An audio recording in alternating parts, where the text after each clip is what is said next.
There's not a single framer of the Constitution or ratifier of the Constitution in the states, not one, who argued for this kind of judicial supremacy that is taking place today. None of them. In fact, they all cautioned in the Federalist Papers and the arguments of the states that the courts would be the least threatening because the elected bodies would have all the power.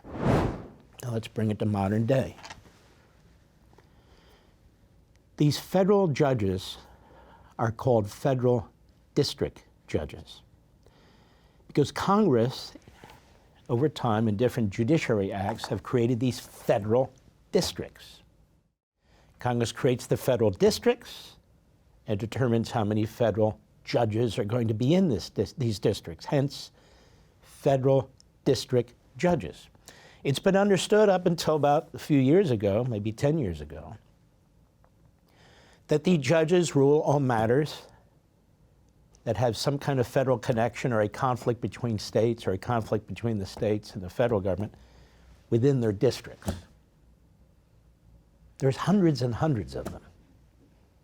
700 or 800 of them, maybe 600, whatever it is. It's a large number of them. These are lawyers who are plucked from obscurity, pushed by a president, and approved by the Senate. Now, in modern times, a lot of these judges were appointed by Clinton, Obama, and Biden. And on the way out the door, Biden was pushing them through as fast as he could, like an assembly line, because they controlled the Senate. The Democrats did. They controlled the Senate. Now, these are federal district judges. They don't have national powers. So let's begin there. It's number one. Number two, in exercising judicial review, which is not a power that is enshrined in the Constitution, but it is a power that has been created by the Supreme Court, these lower court judges, which are not in the Constitution, judicial review, which is not in the Constitution, is to be used with reluctance and care.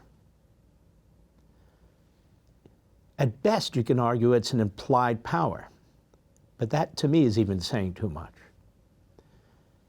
And so you need to show deference to the other two branches as often as you can and as much as you can, because you have courts that are created by Congress, not the Constitution, that are exercising a power that was created by the Supreme Court and not by the Constitution. Okay? So this is where we start. Third point, we have separation of powers. So we go full circle. Separation of powers is key. The framers of the Constitution and the ratifiers in the states would never have ratified, never have drafted or ratified a Constitution that didn't have separation of powers, number one. Number two, they never would have ratified a Constitution that gave the final say about the Constitution to any court, or they would have said it, and they didn't. That's number two. Number three, they wouldn't tolerate what's going on today. Lower courts, not in the Constitution, making decisions that belong in the executive branch, defying or issuing injunctions, or even less, temporary restraining orders, or reversing the decisions of a president who is in the Constitution and who's elected nationwide. These are district judges. So on all these levels, separation of powers, judicial review, the actual formation of the lower courts, they don't have the power to usurp a president when he's undertaking his ministerial tasks. Ministerial tasks. Human resources decisions, how many employees he wants, how many employees he doesn't. National security and foreign policy decisions, whether he wants to spend money that a prior president was spending on foreign countries or foreign policies or not. It's a ministerial decision. A president, whether he wants to rejigger or restructure a department, I don't need U.S. aid anymore, I'm going to abolish that, and so forth and so forth. It's a ministerial decision. Every corporate manager makes those decisions. whether he wants wokeism to operate throughout the federal government. That's a political policy. Whether he wants transgender individuals to qualify for positions in the military, and he says no because he doesn't think it's useful to military order and readiness. He's the commander-in-chief. Whether he wants access to data on computers at the Department of Treasury, or whether he wants access to payroll records at Social Security to make sure the checks are going to the right places. This is basic stuff.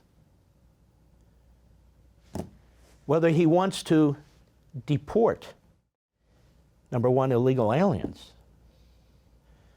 Number two, who are gang members and criminals. Number three, who are from an enemy state, Venezuela.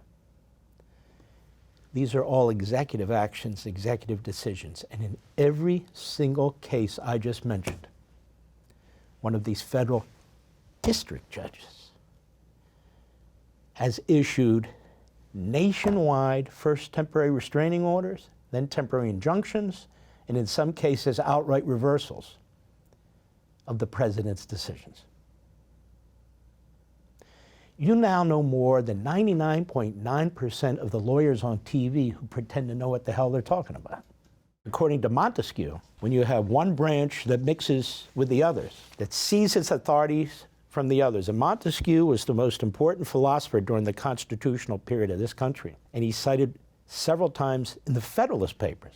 And there's not a single framer of the Constitution or ratifier of the Constitution in the states, not one, who argued for this kind of judicial supremacy that is taking place today. None of them. In fact, they all cautioned in the Federalist Papers and the arguments of the states that the courts would be the least threatening because the elected bodies would have all the power, the legislature and the president, to counter them. Hasn't turned out that way, has it? And so we have a post in social media on X by my friend Hugh Hewitt. Hugh Hewitt is a friend, but he's a rhino. He knows that because I call him that all the time, personally and publicly. He's a nice man, good guy, but a rhino nonetheless. You know, he came out a few months ago defending Mitch McConnell. Mitch McConnell, in the last few years, has been indefensible. So he pretty much takes the party line.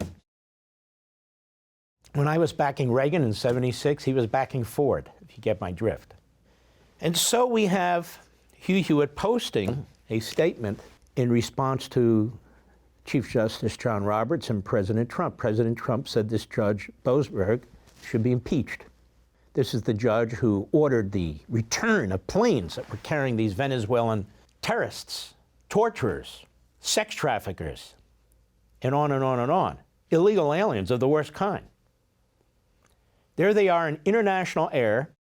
They've already taken off, they're gone, and the judge orders them, President, you order them to return immediately. For more, sign up for Levin TV.